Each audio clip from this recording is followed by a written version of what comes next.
আপনারা দেখছেন news now, খবরের নতুন ভাষা। নমস্কার, নিউজ নাওয়ের পর্দায় আপনাদের প্রত্যেককে অনেক অনেক স্বাগত। এই মুহূর্তের বিশেষ একটি সংবাদ নিয়ে আপনাদের সঙ্গে রয়েছে আমি সুপর্ণা। তেলিয়ামুড়া থানাধীন চাকমা ঘাটের জারুইলং বাড়ি সংলগ্ন জাতীয় সড়কে অজ্ঞাত পরিচয়ে একটি দ্রুত গতির গাড়ির ধাক্কায় গুরুতর আহত হন ৭০ বছরের প্রমোদ দাস। তাকে উদ্ধার করে প্রথমে তেলিয়ামুড়া মহকুমা হাসপাতালে এবং পরে জিবি হাসপাতালে রেফার করা হলেও চিকিৎসাধীন অবস্থায় তার মৃত্যু হয়।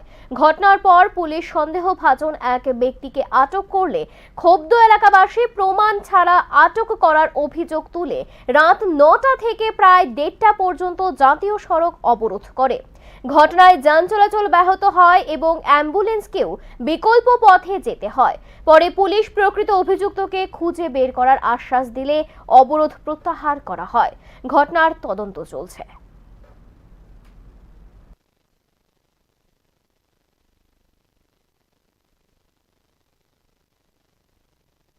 প্র্যাকটিক্যালি ওই অ্যাকশনটা নিলাম। একজনকে ওখানে নিয়ে আমরা যখন কোশ্চেনাইজ করলাম যে পিলিয়নটাতে ওই ছবিটা আমাদের লাগবে, সেই ছবিটা আমাদের হাতে এসছে, কিন্তু তদন্তের স্বার্থে আমরা কিছু বলছি না এখন, কারণ হয়তো বা লোকালি হবে, কেউ বলতে চাইছে না। But that will be establish, এটা অল মানে বিশ্বাস আছে আমার। এই জন্য এনাদেরকে কথা বললাম, যেহেতু আমরা সমস্ত কিছু পেয়ে গেছি, প্রথমেই দিতে পারতো আমাদেরকে সেই ভিডিও ফুটেজ বা ফটোগুলো। তো যেহেতু এইগুলোর উপরে বেস করে ওরা রোড ব্লকগুলো করেছে, সেখানে এসে কথা বললাম যে রোড ব্লকেজ করে তো কোনো সমস্যার সমাধান হবে না। একটা লোক এবার সিভিয়ারলি ইনজুর্ড হয়েছে, সেখানে সবারই দায়িত্ব কর্তব্য, এখানে ট্রাইবাল নন ট্রাইবালের কোনো ম্যাটারই না, যে সবারই একটা নৈতিক দায়িত্ব আছে।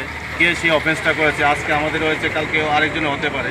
তার জন্য আমরা যেহেতু ক্লোজগুলো পেয়ে গেছি, এদেরকে আশ্বাস দিয়েছি যে যাকে নিয়েছে ওকে আমরা ফের ইন্টারোগেট করবো সকালবেলা। প্রধানকে বলেছি, প্রধান আমাদেরকে এসুরেন্স দিয়েছে যে সকালবেলা ওকে নিয়ে আসবেন। আমরা সেগুলো অ্যানালাইসিস করে যে লোকটা হয়েছে ইনভলভ, আমরা ওভার শিওর যে ওকে ডিটেইন করতে পারবো।